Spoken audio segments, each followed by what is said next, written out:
Constituinte destacou que a Constituição de 1988 seria o guia da sociedade brasileira rumo a uma mudança histórica.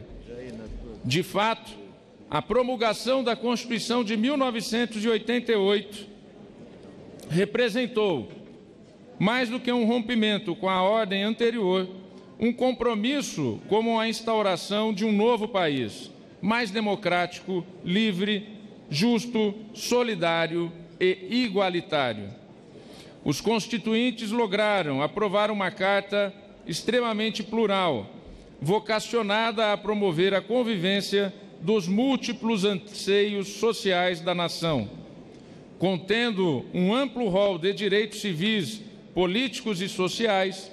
A Constituição de 1988 projeta para cada brasileiro o ideal de uma cidadania plena. Muito se conquistou nestes últimos 30 anos, valendo destacar principalmente o fortalecimento das instituições democráticas. Não podemos negar que temos passado por episódios turbulentos nos últimos anos. Investigações envolvendo a própria classe política e empresarial, um impeachment de uma presidente da República, a cassação de um presidente da Câmara dos Deputados, condenação e prisão de um ex-presidente da República. No entanto, olho para tais eventos com otimismo e esperança, pois todos os impasses foram resolvidos pelas vias institucionais, de maneira democrática, com respeito à Constituição e às leis brasileiras. E o Judiciário, em especial o Supremo Tribunal Federal, foi o grande árbitro, assumindo um papel na sociedade brasileira que jamais houvera exercido anteriormente.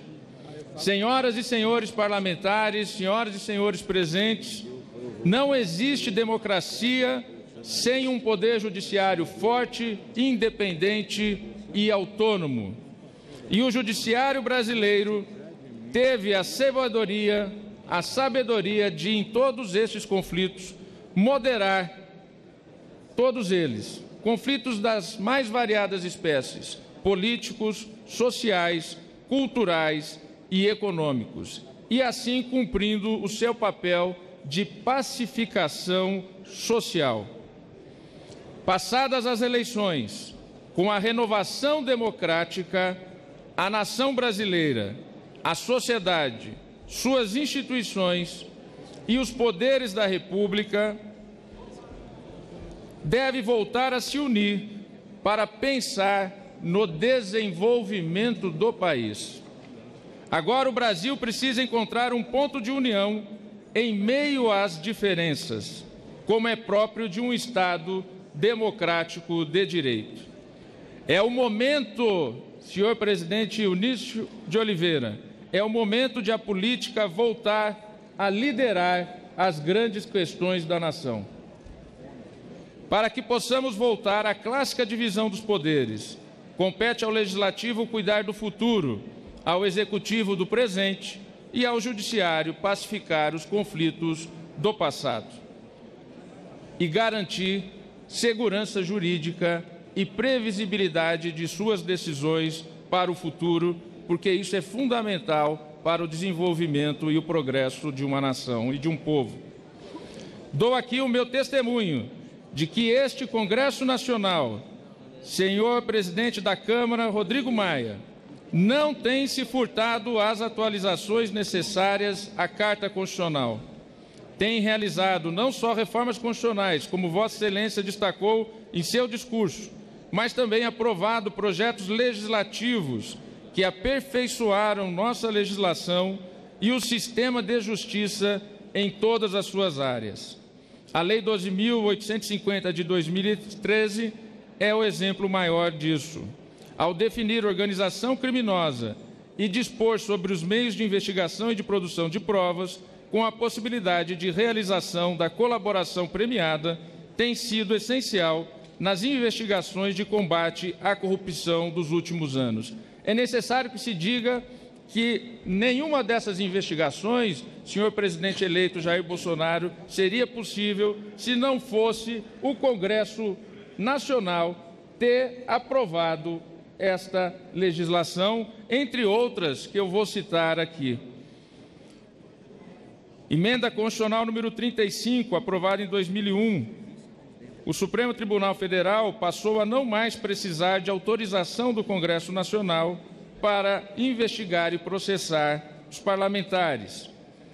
Deve apenas, no caso de investigação ou denúncia, comunicar o recebimento à Casa Legislativa, a qual poderá sustar o andamento da ação. A Lei Complementar 131/2009, que é conhecida como a Lei da Transparência, fundamental em uma república.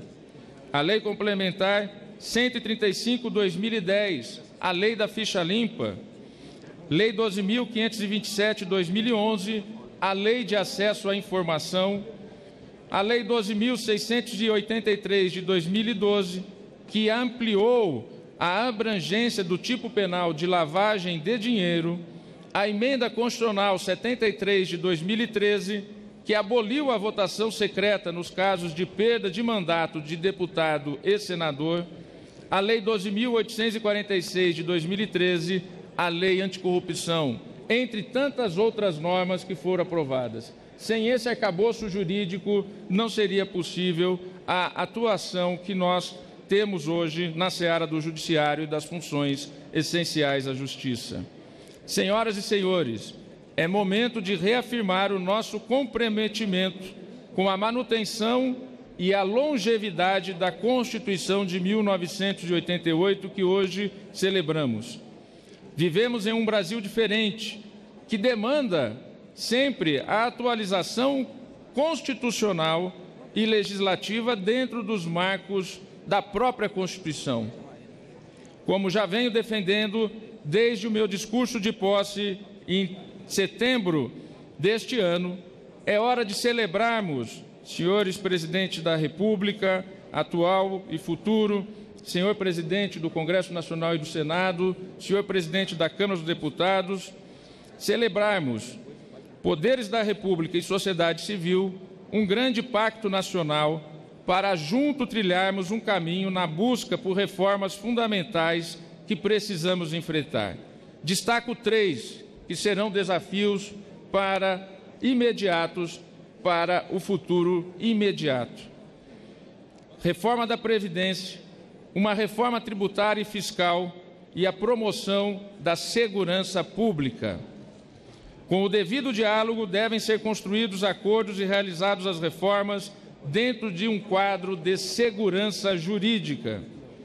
O Supremo Tribunal Federal exercerá, como vem exercendo, o importante papel de árbitro dos eventuais conflitos, garantindo a solidez, a segurança jurídica e a paz social, função última da Justiça. Finalizo, mais uma vez, lendo o artigo 3º da nossa Carta Magna, que estabelece como objetivos da República Federativa do Brasil construir uma sociedade livre, justa e solidária, garantir o desenvolvimento nacional, erradicar a pobreza e a marginalização e reduzir as desigualdades sociais e regionais, promover o bem de todos, sem preconceitos de origem, raça, sexo, cor, idade e quaisquer outras formas de discriminação. Tenho que esse artigo 3º da Constituição é um verdadeiro mito fundante da nossa nação. Renovamos neste aniversário de 30 anos nosso compromisso com a soberania popular, com a democracia, com a separação e a harmonia entre os poderes da República, com o pluralismo político, com a tolerância, com o combate a todas as formas de discriminação, com a liberdade de expressão e de opinião, uma imprensa livre que é fundamental para a República e a democracia, tão caras ao livre e independente exercício do mandato. E, acima de tudo, com a Constituição da República, o pacto fundante da nossa nação. Permaneçamos unidos na trilha, como nação, de uma mudança pregoada por Ulisses Guimarães, uma mudança que tem como real protagonista, na verdade, o cidadão brasileiro, e como guia a Carta Cidadã por ele batizada, assim, nosso pacto fundante, rumo ao país com o qual sonhamos e idealizado pelos constituintes. O Supremo Tribunal Federal estará sempre a postos como o garante desse pacto da nação. Parabéns, presidente Eunício de Oliveira, por esta celebração tão emocionante e tão importante dos 30 anos da Constituição. Parabéns a Vossa Excelência. Vida longa à Constituição de 1988 e que Deus abençoe a nação brasileira.